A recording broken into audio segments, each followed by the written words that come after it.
who's doing it, but we'll start. Whoever's got it. Yeah, I'll do it. Give me 1 second here.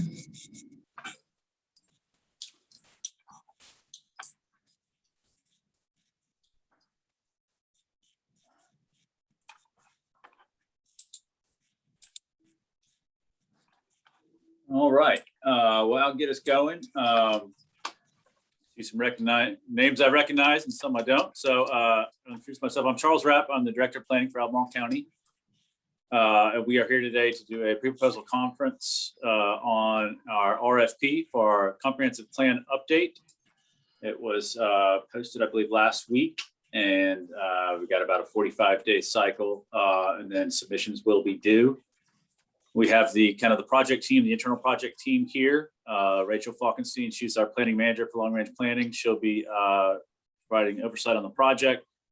Michaela Cardy and Tori, I don't know if Tori is here. She's another one of our planners who will be also on the project. And we'll give you a little bit of an overview on this, our approach here. It's kind of a unique approach.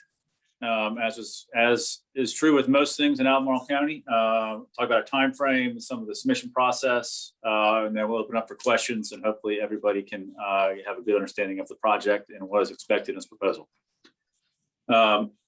I will say we have realized that we're going to be issuing an addendum to the RFP to provide additional clarity on what is expected with the lump sum proposal for the phase. And some of those deliverables and kind of the different roles that the county staff versus our selected consultant would play throughout this process. And so this is a multi-year project, which will kind of be running concurrently with our zoning ordinance update, which is also going on. And we're just kicking that off. And so as we do elements of the comp plan, we're going to be doing elements of the zoning ordinance kind of in tandem with the comp plan, setting those high level policies, and then updating the zoning ordinance. Zoning ordinance is a whole separate project, whole separate project team, separate consultant. But I figured I'd let you know that's why this is kind of broken off into a phased approach. And this is not a complete rewrite of a comp plan. This is more of a strategic update, review of what we have, incorporating some new policies, and working through that way. So we'll see where it kind of evolves as we get into it, but we're expecting this to kind of be a 2 to 3 year process, maybe an extra year, depending on how things shake out. And with that, I'm going to hand it over to Rachel, who's going to go into a little bit more detail about our time frame, our different phases, and then the proposal as far as the phase that we'll have y'all putting together some information for us on and some pricing to go from there. So Rachel, you want to take it from there? Sure. Thanks, Charles. Hi, everyone. I'm Rachel Falkenstein. I'm planning manager of the county.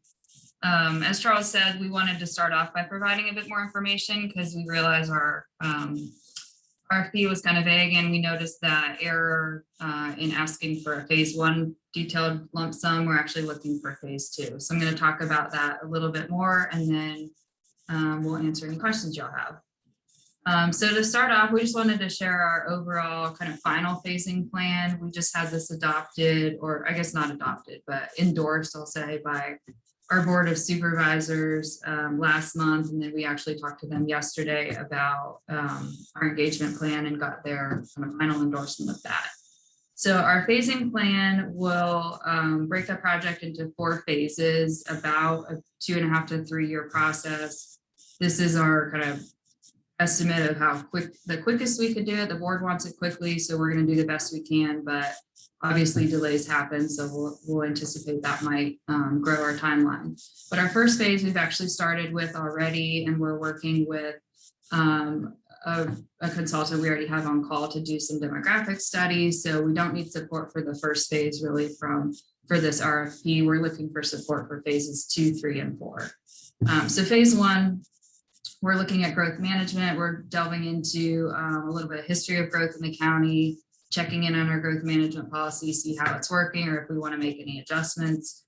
To inform that first phase, we're doing some demographic studies and some growth projections to see what the projected growth for a 20-year timeline would be for our county, and to see if we think we can accommodate that growth with our current growth management policy, or if we need to make any changes. So after phase one, we'll be ready to start off with phase two, which will be what we're calling policy review and framework design. This will be where we'll start to develop some frameworks that will inform specific strategies. We say the word framework, we're really thinking about kind of a toolkit for our major topics, which we anticipate to be transportation, economic development, land use, and research and rural area planning. So really look at those 4 topics and develop a toolkit. For instance, for land use, we're thinking maybe we'll have a set of land use categories and a high level kind of goal statement about land use in phase 2, and do similar things for the other topics. Transportation, we're looking at a multimodal systems plan. That's something the state of Virginia requires, or doesn't require, but asks localities to do if you want to adopt urban street standards, and we know we want to do that after this project. That's the summary of phase 2. I'm happy to we're actually going to talk about phase 2 a little bit more in the next slide. Phase 3, we'll get into strategies and actions, and that's where we'll start to apply our toolkits to maps. We'll do maybe some scenario planning with that to develop some specific strategies to support the goals and policies we recommended out of phase 2. And then the last phase is kind of pulling it all together, prioritizing, drafting the final document, and going through the final improvement process.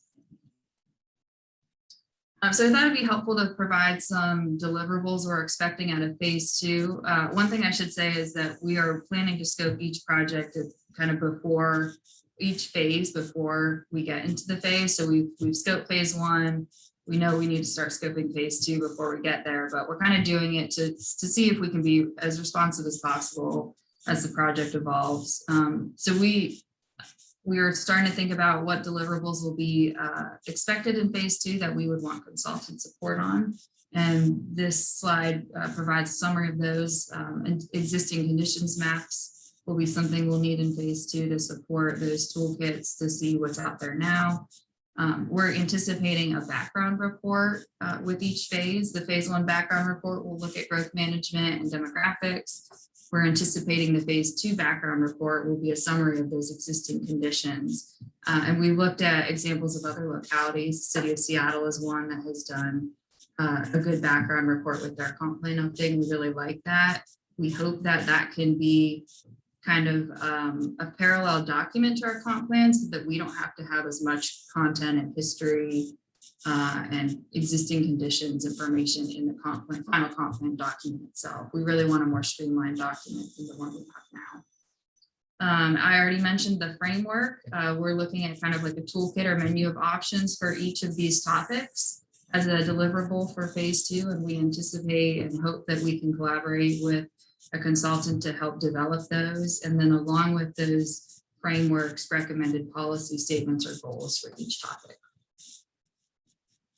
So lastly, I'll touch on project roles. As Charles was saying in the beginning, this is a little bit different than a lot of localities do their comprehensive plan, and that we as staff plan to be the primary project managers with support from a consultant. So the roles we envision for county staff would be providing that overall project management. We'll develop the project scopes for each phase. We'll design and coordinate all the engagement activities. We'll design the branding style guide for communications and materials. We'll take the lead in developing final recommendations, but hope we can do so in collaboration with a consultant who will bring some expertise and kind of help us flesh out those recommendations. We will take the lead in presenting all the materials, the findings, recommendations during engagement activities to community meetings and public meetings to elected officials. Though we would request occasional support from the consultant if there's a technical report or some consultant work, we would like the consultant to kind of present that as their work, and we would help and support in those presentations. And finally, we anticipate that we'll lead the plan drafting and kind of the compilation of the final document, though we'll do so in collaboration with the consultant. And so the roles that we're envisioning for the consultant on this project are more of an assisting role. So assisting with the scoping. We know you all have great expertise and have done projects like this across the region and the country. And so providing advice and sharing best practices as we develop the scope, but staff will be leading in that scoping effort. A lot of technical work, helping with doing analysis and mapping of the county of the existing conditions, also help develop that background report I was mentioning, and then conduct analyses, scenario modeling, and any studies that are needed to inform recommendations or future conditions or visioning. Research to determine best practices and topics we really know we are going to fold into this comp plan update are climate action planning, equitable development processes, a focus on land use best practices, multimodal systems planning, and other kind of relevant topics that haven't been folded into our previous comp plan, which was last updated in 2015. Really leaning on the consultant to help develop maps and infographics or other visuals to communicate some of these concepts. As I mentioned, staff will take the lead in the engagement, but anticipate occasional support for the consultant to come out and present findings at public workshops or board and planning commission meetings. And then the possibility to facilitate focus group discussions with kind of smaller groups that are maybe topic focused. And then the last two are really just collaborate with us as staff to come up with final recommendations and to help create that final plan document. And that is my last slide. So I'm going to go ahead and stop sharing. And I think this is the time that we open it up for questions. So I will ask Charles and Michaela, is there anything else you all would add that I didn't mention? I'll just highlight this is an electronic submission, you know, as we are with our virtual world these days. And then our last date for questions throughout this process is December 1. So keep that in mind as you work through things if you're interested to put together a proposal. And then we will work to get some of the information that Rachel just mentioned in a more detailed way out through an addendum posted underneath the RFP as soon as possible in the next couple of days. So with that, happy to answer any questions anybody has, or Michaela, if you've got anything else to add. We're here to help you all out and look forward to receiving proposals. So I guess if anybody has any questions, feel free to raise a hand.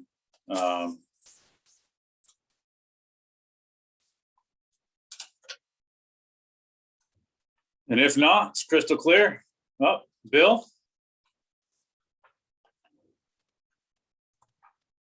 Hey, good morning. I guess, can you hear me?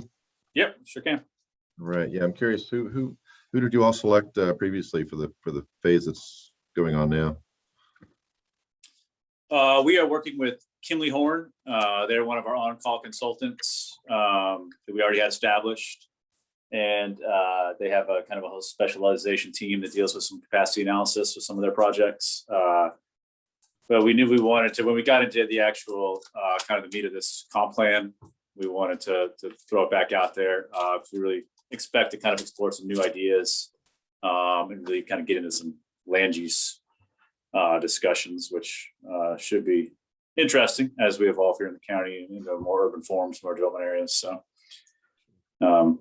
that's really just kind of taking a look at our existing land uses and projecting that growth if they were to build out, and if we have the capacity to sustain that with our current systems, our current infrastructure, and some economic development analysis, see if we have the capacity to build out what our projected goals are based on our current land use plan. And then it'll kind of provide that baseline that we can then figure out how to adjust and what to do moving forward with a new vision.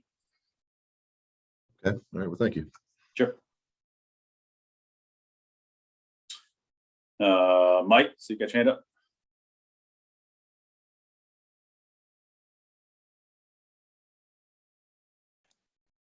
Hey, can you hear me? Sure can.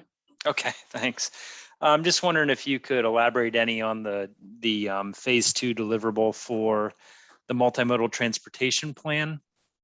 Wondering if you're envisioning the consultant kind of preparing a plan, or is that also kind of a support to the county staff, vision? You want to talk about it, Rachel? Sure. So I think that will be a support to the county staff, though it'd probably be something that we would lean on the consultant maybe more than some of the other topics to do some mapping and maybe scenario modeling. I think the deliverable for the multimodal systems plan that will actually come probably out of phase 3. I think for phase 2, we would be looking at a lot of existing conditions mapping of our transportation networks and our centers, and then applying like the future expected kind of corridors and centers within phase 3. Yeah, and I'll say one thing we do have is a lot of different kind of planning documents and lists kind of out there of some greenway trails, some sidewalk needs, some intersection improvements, so all different types of concepts and projects and rankings and stuff like that, but it's just not kind of compiled into one comprehensive document that then we can tie to land use and start to bring all that together. So we make these land use decisions. They're tied to the transportation improvements as well. And so it'll be kind of bringing all that together, as well as identifying if it's right, if new things need to be identified, reorganizing our priorities so that they're spread out throughout the county in an equitable way, and kind of, taking all this information that's been floating around and bringing it together into an updated vision. Thanks. Sure.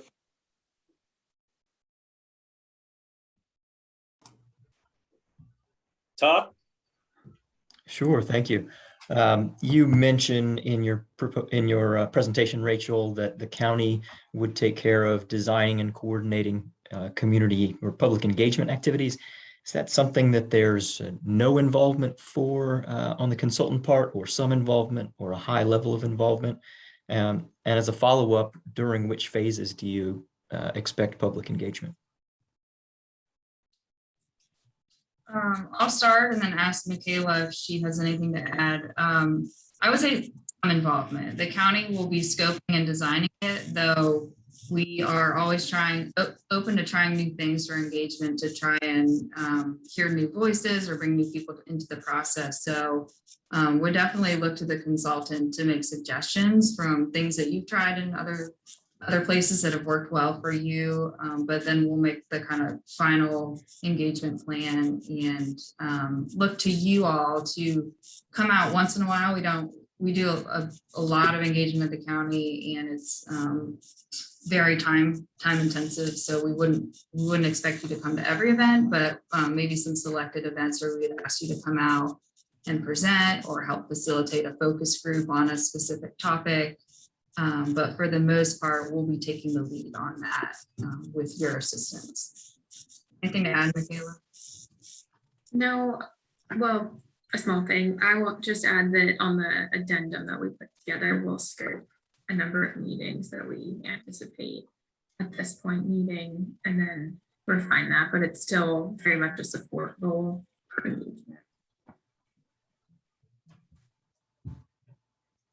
And I'll say whatever kind of happens with phase, so we'll get phase 1 completed, and then we'll kick off phase 2 with our consultant. And as we work through that, that's obviously going to kind of guide how we scope phase 3, and then a similar process for phase 4.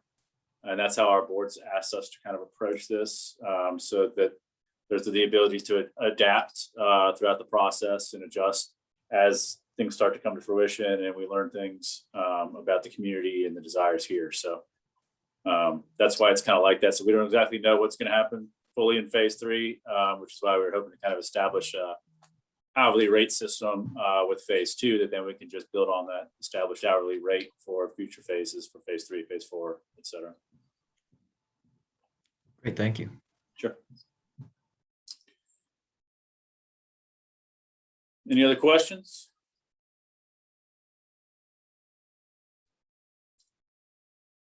All right, well, we certainly appreciate everybody's interest. As we mentioned, we'll get this addendum posted for everybody to have additional clarity on this. If additional questions pop up, please feel free to let us know. Sharon Cash is our procurement expert working with us on this one. So she'll be available to help guide some of those questions and ensure answers come out to everybody. And we look forward to working with one of y'all hopefully on this project.